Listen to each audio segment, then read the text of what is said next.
जिंदगी का सफ़र ट्रेन चलने को ही थी कि अचानक कोई जाना पहचाना सा चेहरा जनरल बोगी में आ गया। मैं अकेली सफ़र पर थी, सब अजनबी चेहरे थे। स्लीपर का टिकट नहीं मिला तो जनरल डिब्बे में ही मुझे बैठना पड़ा। मगर यहाँ ऐसे हालात में उस शख्स से मिलना ज़िंदगी के लिए एक संजीवनी के समान था। ज़िंदगी भी कमबख्त कभी कभी अजीब से मोड़ पर ले आती है, ऐसे हालातों से सामना करवा देती है जिसकी कल्पना तो क्या कभी ख्याल भी नहीं कर सकते। वो आया और मेरे पास ही में खाली जगह पर बैठ गया। न मेरी तरफ देखा, न पहचानने की कोशिश की। कुछ इंच की दूरी बना करके चुपचाप से पास आकर बैठ गया। बाहर सावन की रिमझिम लगी थी, इस कारण वो कुछ भीग गया था। मैंने कनखियों से नज़र बचाकर उसे देखा। उम्र के इस मोड़ पर भी कमबख्त वैसा का वैसा ही था। हाँ, कुछ भारी हो गया था मगर इतना ज़्यादा भी नहीं। और फिर उसने जेब से चश्मा निकाला और मोबाइल में लग गया। चश्मा देख करके मुझे कुछ आश्चर्य हुआ। उम्र का यही एक निशान उस पर नज़र आया था कि आंखों पर चश्मा चढ़ गया था। चेहरे पर और सर पर मैंने सफ़ेद बालों को खोजने की कोशिश की मगर वो तो मुझे नहीं दिखे। मैंने जल्दी सर पर साड़ी का पल्लू डाल लिया। बालों को डाई किए हुए काफ़ी दिन हो गए थे मुझे। ज़्यादा तो नहीं थे सफ़ेद बाल मेरे सर पे, मगर इतने ज़रूर थे कि गौर से देखो तो नज़र आ जाएं। मैं उठकर बाथरूम गई, हैंडबैग से फेस वॉश निकाला, चेहरे को ढंग से धोया, फिर शीशे में चेहरे को गौर से देखा। पसंद तो नहीं आया मगर अजीब सा मुँह बनाकर मैंने शीशा वापस बैग में डाला और वापस अपनी जगह पर आ गई। मगर वो साहब तो खिड़की की तरफ से मेरा बैग सरकाकर खुद खिड़की के पास में बैठ गए थे। मुझे पूरी तरह देखा भी नहीं, बस बिना देखे ही कहा सॉरी। भाग करके चढ़ा था तो पसीना आ गया, थोड़ा सूख जाए फिर अपनी जगह पर ही बैठ जाऊंगा। फिर वह अपने मोबाइल में लग गया। मेरी बात जानने की तो कोशिश भी नहीं की। उसकी यही बात हमेशा से मुझे बुरी लगती थी, फिर भी ना जाने उसमें ऐसा क्या था कि आज तक मैंने उसे नहीं भुलाया। एक वो था कि 10 सालों में ही भूल गया। मैंने सोचा शायद अभी तक गौर नहीं किया, पहचान लेगा। थोड़ी मोटी हो गई हूँ, शायद इसलिए ही नहीं पहचाना। मैं उदास हो गई। जिस शख्स को जीवन में कभी भुला ही नहीं पाई, उसको मेरा चेहरा भी याद नहीं।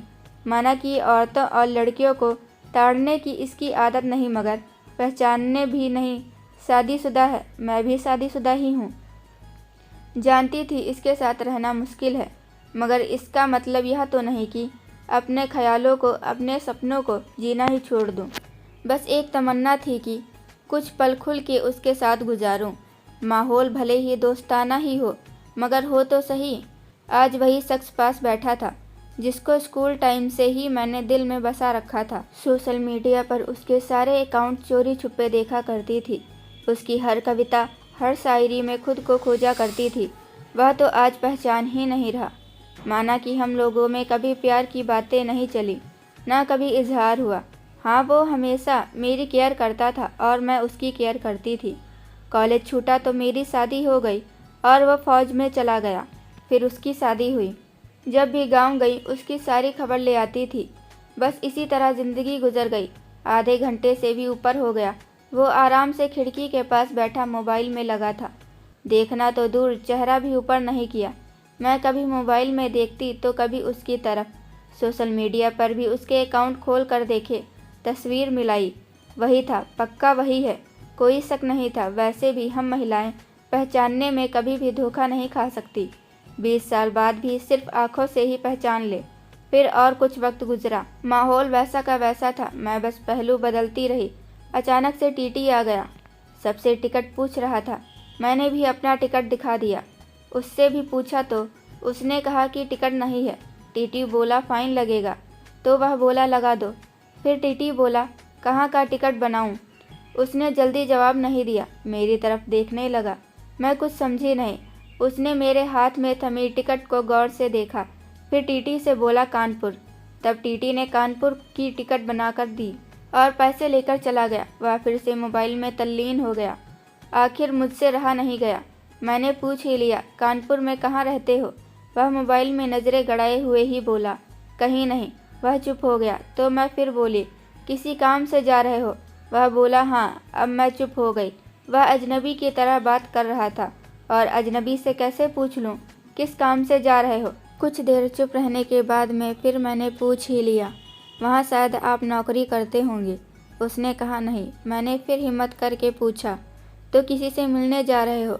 फिर वही उत्तर, नहीं। आखिरी जवाब सुन करके मेरी हिम्मत नहीं हुई कि और भी कुछ पूछूं। अजीब ही आदमी था, बिना काम सफ़र कर रहा था। मैं मुंह फेर कर अपने मोबाइल में लग गई। कुछ देर बाद खुद ही बोला, ये भी पूछ लो आखिर क्यों जा रहा हूँ कानपुर। मेरे मुंह से जल्दी में निकला, बताओ क्यों जा रहे हो। फिर अपने ही उतावलेपन पर मुझे शर्म सी आ गई। उसने थोड़ा सा मुस्कुराते हुए कहा, एक पुरानी दोस्त मिल गई जो आज अकेले सफ़र पर जा रही थी। फौजी आदमी हूँ, सुरक्षा करना मेरा कर्तव्य है। अकेले कैसे जाने देता, इसलिए उसे कानपुर तक छोड़ने जा रहा हूँ। इतना सुन करके मेरा दिल जोर से धड़का। नॉर्मल नहीं रह सकी मैं, मगर मन के भावों को दबाने का असफल प्रयत्न करते हुए मैंने हिम्मत करके फिर पूछा, कहाँ है वो दोस्त। कमबख्त फिर मुस्कुराता हुआ बोला, यही मेरे पास बैठी है ना। यह सुनकर मुझे सब कुछ समझ में आ गया कि क्यों उसने टिकट नहीं लिया, क्योंकि उसे तो पता ही नहीं था कि मैं कहाँ जा रही हूँ। फिर और सिर्फ मेरे लिए वह दिल्ली से कानपुर का सफ़र कर रहा था। जानकर इतनी खुशी मिली कि आंखों में आंसू आ गए। दिल के भीतर एक गोला सा बना और फट गया। परिणाम में आंखें तो भीगनी ही थी। बोला, रो क्यों रही हो। मैं बस इतना ही कह पाई, तुम मर्द हो, नहीं समझ सकते। वह बोला, क्योंकि थोड़ा बहुत लिख लेता हूँ, इसलिए एक कवि और लेखक भी हूँ, सब समझ सकता हूँ। मैंने खुद को संभालते हुए कहा, शुक्रिया मुझे पहचानने के लिए और मेरे लिए इतना टाइम निकालने के लिए। वह बोला, प्लेटफॉर्म पर अकेली घूम रही थी, कोई साथ नहीं दिखा तो आना पड़ा। कल ही रक्षाबंधन था, इसलिए बहुत भीड़ है। तुमको यूँ अकेले सफ़र नहीं करना चाहिए। क्या करती, उनको छुट्टी नहीं मिल रही थी और भाई यहाँ दिल्ली में आकर बस गए। राखी बांधने तो आना ही था। मैंने मजबूरी बताई। ऐसे भाइयों को राखी बांधने आई जिनको ये भी फिक्र नहीं कि बहन इतना लंबा सफ़र कैसे करेगी।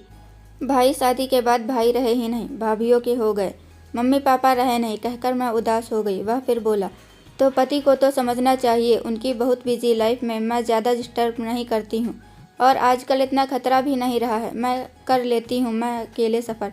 तुम अपनी सुनाओ, कैसे हो। अच्छा हूँ, कट रही है ज़िंदगी। मेरी याद तुम्हें आती थी क्या। मैंने हिम्मत करके पूछ लिया। वो चुप हो गया, कुछ नहीं बोला। तो मैं फिर बोली, सॉरी, यूं ही पूछ लिया। अब तो शादीशुदा हो गए हैं, कर सकते हैं ऐसी बात।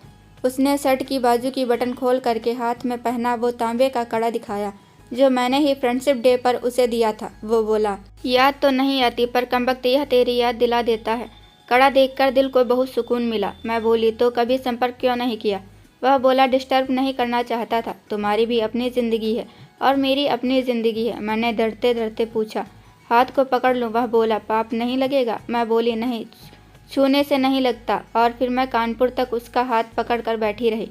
बहुत सी बातें हुई। ज़िंदगी का एक ऐसा यादगार दिन था जिसे आखिरी सांस तक नहीं भुला पाऊंगी। वह मुझे सुरक्षित घर छोड़ कर गया, रुका नहीं, बाहर से ही चला गया। जम्मू में थी उसकी ड्यूटी, चला गया। उसके बाद उससे कभी भी बात नहीं हुई, क्योंकि हम दोनों ने एक दूसरे के फ़ोन नंबर नहीं लिए। हालांकि हमारे बीच कभी भी प्यार जैसा कुछ भी नहीं हुआ। एक पवित्र सा रिश्ता था, मगर रिश्तों की गरिमा बनाए रखना जरूरी था। फिर ठीक 1 महीने बाद मैंने अखबार में पढ़ा कि वो देश के लिए शहीद हो गया है। क्या गुजरी मुझ पर वर्णन नहीं कर सकती, और उसके परिवार पर क्या गुजरी होगी पता नहीं। लोक लाज के डर से मैं उसके अंतिम दर्शन भी नहीं कर सकी। आज उससे मिले 1 साल हो गया है। आज भी रक्षाबंधन का दूसरा दिन है। आज भी सफ़र कर रही हूँ, दिल्ली से कानपुर जा रही हूँ। आज जानबूझकर जनरल डिब्बे का टिकट लिया है मैंने। अकेली हूँ, ना जाने दिल क्यों आज पहले बैठा है कि आज फिर से आएगा और पसीना सुखाने के लिए उसी खिड़की के पास बैठेगा। एक सफ़र वो था जिसमें कोई हम सफ़र था, एक सफ़र आज है जिसमें मैं उसकी यादें हम सफ़र हैं। बाकी ज़िंदगी का सफ़र जारी है। अब देखते हैं कौन मिलता है, कौन साथ छोड़ता है।